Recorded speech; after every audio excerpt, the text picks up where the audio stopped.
PM Modi और Australia के प्रधानमंत्री के बीच वर्चुअली शिखर सम्मेलन, व्यापार, निवेश, रक्षा और सुरक्षा के मुद्दे पर हुई चर्चा। पीएम मोदी ने भारत वापस भेजी 29 दुर्लभ मूर्तियों के लिए प्रधानमंत्री स्कॉट मॉरिसन का जताया आभार।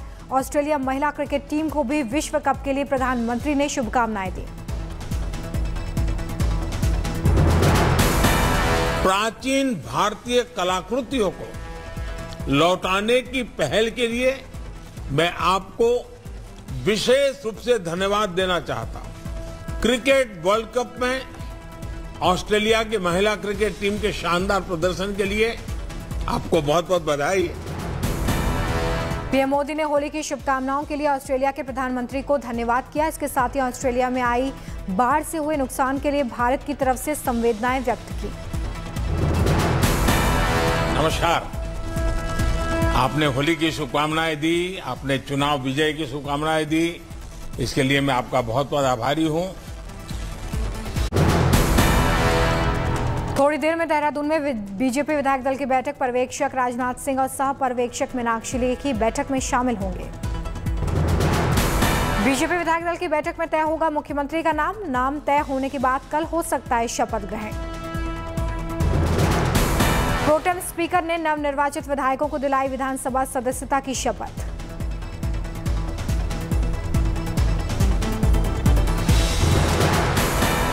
राज्यपाल ने बंसीधर भगत को उत्तराखंड विधानसभा के प्रोटेम स्पीकर की शपथ दिलाई।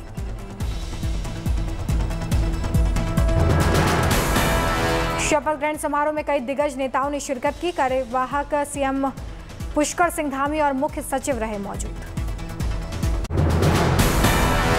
दिल्ली से आम आदमी पार्टी के राघव चड्ढा राज्यसभा के उम्मीदवार बने। राजेंद्र नगर विधानसभा सीट से पहली बार 2020 में चुने गए थे विधायक।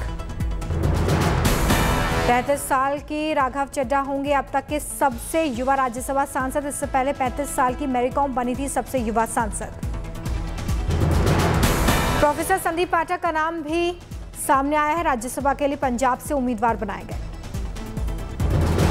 क्रिकेटर हरभजन सिंह भी पंजाब से आम आदमी पार्टी के राज्यसभा उम्मीदवार बनाए गए हैं। लवली यूनिवर्सिटी के चांसलर अशोक मित्तल को मौका मिला। उत्तर प्रदेश में एमएलसी की बची 6 सीटों पर बीजेपी ने घोषित किया अपने उम्मीदवार। सभी 36 सीटों पर उम्मीदवारों का ऐलान। पहले चरण के लिए आज नामांकन का आखिरी दिन। आसनसोल से लोकसभा उपचुनाव के लिए टीएमसी उम्मीदवार शत्रुघ्न सिन्हा ने भरा नामांकन। रोड शो के जरिए टीएमसी ने दिखाई ताकत। खुली जीप में सवार होकर शत्रुघ्न सिन्हा ने रोड शो किया। बाबुल सुप्रियो के सीट छोड़ने के बाद ये सीट खाली हो गई थी। आसनसोल के बालीगंज विधानसभा उपचुनाव के लिए बाबुल सुप्रियो ने अपना नामांकन पर्चा भर लिया है। टीएमसी ने बाबुल को बनाया है उम्मीदवार। नामांकन के बाद बाबुल सुप्रियो ने कहा कि मैंने राजनीति छोड़ दी थी, लेकिन एक नई शुरुआत की है। जो कहना है कहे। छोड़ दिया था, एक मेरे लिए एक नया राजनीतिक जर्नी शुरू हो रही है। जिसको जो कहना है कहने दीजिए। दिल्ली के 6 अस्पतालों में तीमारदारों के लिए मुफ्त बटेगा खाना। लोकसभा स्पीकर ने अपने घर से प्रसादम व्रत को हरी झंडी दिखाई। टीएमसी नेता अभिषेक बनर्जी और उनकी पत्नी को ईडी का समन कोल स्कैम केस में पूछताछ के लिए बुलाया। पूछताछ का सामना करने के लिए दिल्ली में ईडी दफ्तर पहुंचे अभिषेक बनर्जी। अभिषेक बनर्जी ममता बनर्जी के भतीजे हैं। उज्जैन पहुंचे पूर्व क्रिकेटर और बीजेपी सांसद गौतम गंभीर। महाकाल भस्म आरती में दर्शन किए। आम आदमी पार्टी पर गंभीर का निशाना। कहा, आम आदमी पार्टी की सरकार को खालिस्तानियों का सपोर्ट मिलेगा तो उससे बुरा कुछ नहीं हो सकता देश के लिए। आंध्र प्रदेश के अमरावती में 8वें दिन भी टीडीपी के विधायकों का प्रदर्शन। अवैध शराब को लेकर जता रहे विरोध। तमिलनाडु विधानसभा को सीएम एमके स्टालिन सदन ने संबोधित किया। असम में विधानसभा सत्र को मुख्यमंत्री हेमंत बिस्वा शर्मा ने संबोधित किया। असम विधानसभा में विपक्षी विधायकों ने किया सदन से वॉकआउट।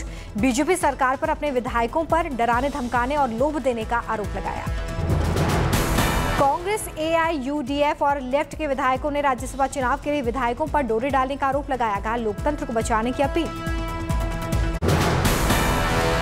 राष्ट्रपति रामनाथ कोविंद आज देंगे पद्म पुरस्कार। राष्ट्रपति भवन में आयोजित होगा सम्मान समारोह। इस साल 128 लोगों को पुरस्कृत किया जाएगा। 2 चरणों में दिए जाएंगे पद्मश्री पुरस्कार। 21 मार्च को पहले और 28 मार्च को दूसरे चरण में राष्ट्रपति रामनाथ कोविंद देंगे पद्म पुरस्कार। 2022 के लिए 4 लोगों को पद्म विभूषण दिया जाएगा। CDS general Bipin Rawat, UP के पूर्व सीएम कल्याण सिंह को मरणोपरांत दिया जाएगा पद्म विभूषण। देश का तीसरा सबसे बड़ा नागरिक सम्मान पद्म भूषण से सम्मानित होंगे माइक्रोसॉफ्ट के सीईओ सत्या नडेला और गूगल के सीईओ सुंदर पिचई। वहीं वरिष्ठ कांग्रेस नेता गुलाम नबी आजाद और भारत बायोटेक के कृष्णा एल्ला और सुचित्रा एल्ला को भी पद्म भूषण से सम्मानित किया जाएगा। राजस्थान के बारां में अडानी पावर प्लांट में तेंदुए का मूवमेंट। वन विभाग ने लोगों से की सतर्क रहने की अपील। अनंतनाग जिले में एक मुस्लिम परिवार पेश कर रहा है सांप्रदायिक सौहार्द की मिसाल। 30 साल से गांव के मंदिर का रखरखाव कर रहे हैं। 1990 में यहां से हिंदू परिवारों का पलायन हो गया था। आगरा में ताज महोत्सव का रंगारंग आगाज। मुख्य सचिव दुर्गा शंकर मिश्र ने फीता काटकर उद्घाटन किया। कर्नाटक के हुबली में सांस्कृतिक मेले का भव्य आयोजन। पारंपरिक वाद्य यंत्रों से जुड़ी है मेले की खास पहचान। आंध्र प्रदेश के अमरावती में खाद्य तेलों की कीमतों में आई तेजी। रूस यूक्रेन युद्ध के चलते कीमतों पर असर। मेडिकल कोर्स के लिए नीट प्रवेश परीक्षा में ईडब्ल्यूएस कोटे को चुनौती। सुप्रीम कोर्ट अप्रैल में करेगा मामले में सुनवाई। दिल्ली एनसीआर में त्योहारों पर पटाखा आतिशबाजी पर पाबंदी के मामलों पर सुप्रीम कोर्ट 19 अप्रैल को सुनवाई करेगा। वरिष्ठ वकील राजीव दत्ता ने दायर की है याचिका। योग गुरु बाबा रामदेव के खिलाफ अपमानजनक वीडियो इंटरनेट से हटाने के सिंगल बेंच के फैसले को फेसबुक, गूगल, ट्विटर ने चुनौती दी थी। दिल्ली हाई कोर्ट 10 मई को करेगा सुनवाई। नवाब मलिक की मुश्किलें कम नहीं हो रही हैं। विशेष अदालत ने उनकी न्यायिक हिरासत को 4 अप्रैल तक बढ़ा दिया है। आम आदमी पार्टी के विधायक कुलतार सिंह बने पंजाब विधानसभा के अध्यक्ष। सर्वसहमति से लिया गया फैसला। रूसी बेड़े के सामने डटी है यूक्रेन की सेना। खार्किव के पास टैंकों ने बरसाए गोले। यूक्रेन की सेना ने ओडेसा में तबाही का वीडियो जारी किया है। रूसी हमले में इमारतें और पुल सब कुछ ध्वस्त हो गया है। रूस के निशाने पर है यूक्रेन के सैन्य ठिकाने। कई शहरों में मिसाइल अटैक से उड़ाए ठिकाने। चार्नोबिल परमाणु प्लांट से रूस ने 64 मजदूरों का रिहा कर दिया है। रूस के कब्जे से चार्नोबिल एटमी पावर प्लांट है। जंग के बीच यूक्रेन ने अलगाववादी कमांडर को मार गिराने का दावा किया है। अलगाववादी गुट डीपीआर के लिए कर रहा था काम। ओडेसा पर भी कब्जे की फिराक में है रूस। तेज किए हमले। यूक्रेन के 24 से ज्यादा शहरों में हमले का अलर्ट जारी किया गया है। मोकोलेव मिलिट्री बेस पर भी रूस ने किया है बड़ा हमला। कई इमारतें बनी खंडर। यूक्रेन का दावा, जैपोरिजिया इलाके में रूसी सेना की 60 गाड़ियां बर्बाद हुई हैं।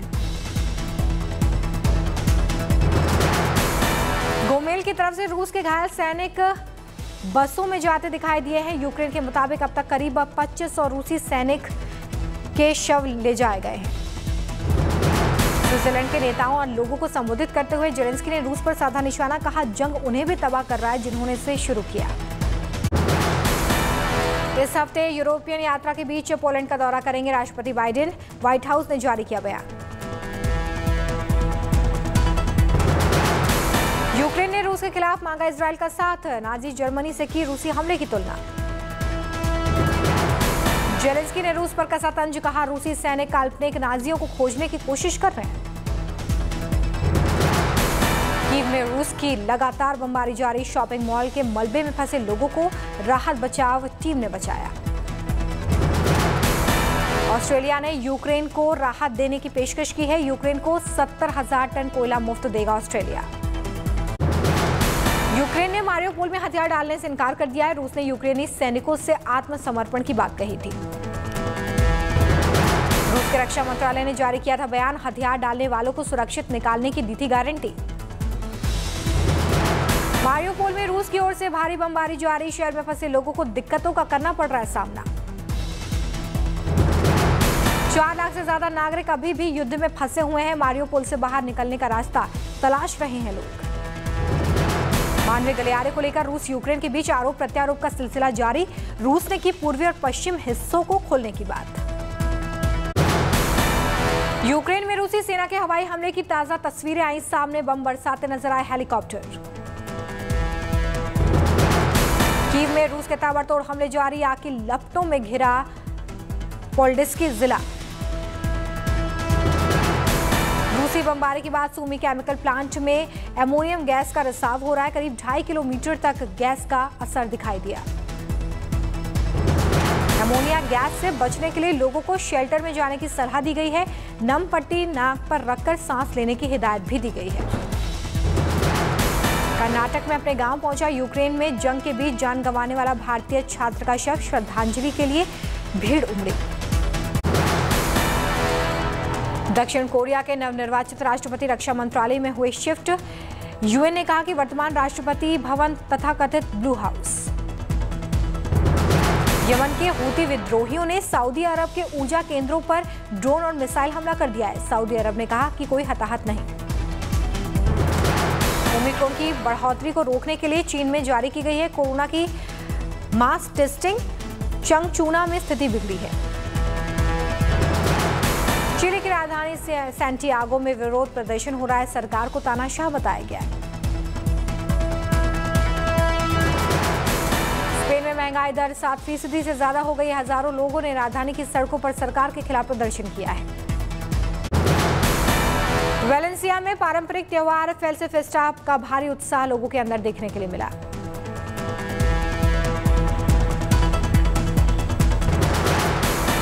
सैंटियागो में कोरोना से संक्रमण पर काबू न होने के खिलाफ लोगों का सरकार के खिलाफ हल्ला बोल। सरकार को बताया तानाशाह। ओमिक्रॉन को रोकने के लिए चीन में जारी है कोरोना की मास टेस्टिंग। चीन में दर्ज हुए 1000 के करीब नए मामले। बेल्जियम कार्निवल में परेड की रिहर्सल कर रही कार अनियंत्रित हो गई है।